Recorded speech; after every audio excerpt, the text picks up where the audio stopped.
House Majority Whip Steve Scalise is with us now. Thanks for being here. Great to be with you, Brett. First of all, as you get ready for this vote, where are you in your whip count? I feel real good about where we are, and I think we're going to see a real strong vote tomorrow because our members are focused on passing this bill because it cuts taxes, it gets our economy going again, and it'll create jobs. And President Trump has been working incredibly close with us to get this done because he wants this on his desk by the end of this year so that we can see that economic growth.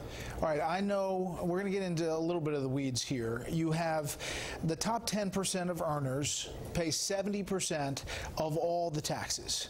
So, understanding that you want to target middle-class taxpayers, cutting taxes on people who do not pay taxes, more than 40% of the people don't pay taxes currently. So there are some people out there saying, what is so fiscally conservative about this package?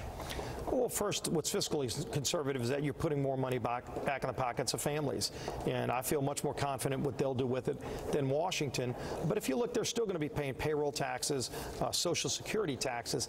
It's just on the income tax side and on the corporate tax side, it's time for relief. Families, you look at the last 8 years, they really haven't seen economic growth. They haven't seen their wages increase on average. And so this really helps put an infusion of cash, putting on average about $1,200 back in the pockets of families. But on the corporate side, what this is going to do, Brett, is truly grow the economy and make America competitive again. We're sick and tired of seeing these big companies move jobs overseas because it's better to do business in Ireland or Canada. We have lost too many jobs. Our bill lets us bring those jobs back, and those are good middle-class jobs that we've lost. Let's bring them back. Let's rebuild our middle class, and that's the kind of economic growth we've been needing for a long time. This bill does that. Yeah, the president campaigned in part on closing the tax loopholes, the so-called Wall Street fat cats, the private equity investors who treat their income as investment, thereby allowing that income to pay much lower taxes than the rest of America on the income side. Neither the House nor the Senate take care of that. Why is that?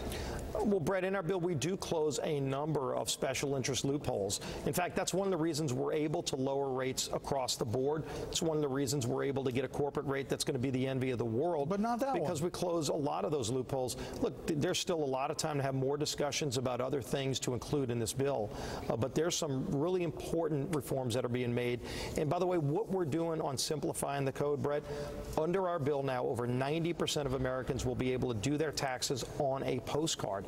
That's even more money in their pockets if they're paying somebody else to do their taxes. Yeah, that is if the House bill is the one that ends up being the bill of choice, but you have a Senate bill that still has 7 brackets. You're suddenly getting to a big postcard. Yeah, we want more simplification. We want to reduce the brackets. We do that in our bill. Look, I'm encouraging the Senate to go and pass a bill. I think it's important that they're moving through right now in committee and ultimately getting on the Senate floor after Thanksgiving.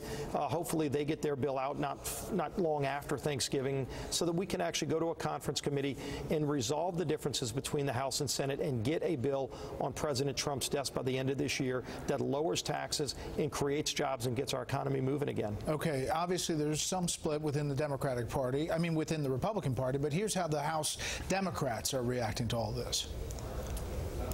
There isn't anything that Republican leadership won't say to get their own members to vote for this bill. Is it possible that tax reform is just a ruse to appeal the Affordable Care Act? Families paying thousands of dollars to care for a loved one would lose the right that they have today to deduct those huge expenses. All right, so obviously they're going to throw a lot at you, but your reaction to their reaction as this is being rolled out? The bottom line is this bill cuts taxes across the board, and the middle class is getting the biggest bulk of those tax cuts. Why Democrats would be opposed to tax relief for hardworking families is beside me. They're going to have to answer for that. But if you look at this bill, the biggest winners here in this bill are hardworking families across America who've been wanting this kind of tax relief for a long time, and they want our country to be competitive. They know, everybody's seen jobs move overseas, and they know why. We have the highest corporate tax rate in the industrialized world. We finally do something about that so we can bring those good, high-paying jobs back to our country. Last thing, quickly, I asked the Speaker this at the town hall last night, but the Senate bill has this mandate, this health care mandate repeal, and the House bill does not. Is that something that's going to get passed in conference if you both pass bills? Well, Brett, we have passed bills to repeal the individual mandate in a number of different ways, whether it was full repeal, repeal and replace. The House has proven we can pass that. The Senate was not able to pass the repeal and replace bill a months ago. I'm hopeful that they can put a vote up on the Senate floor that gets that done, and if they do, that's definitely going to be one of the items that we look at in conference committee. So there are a lot of things that are being looked at in conference committee, and if it can make the bill even better, let's go do it. Congressman, we appreciate your time, and I'm sure it's good to be counting heads again up there on the Hill. It's really good to be back, especially at this historic time. I'm excited to be ready to get this done. Thanks, Brett.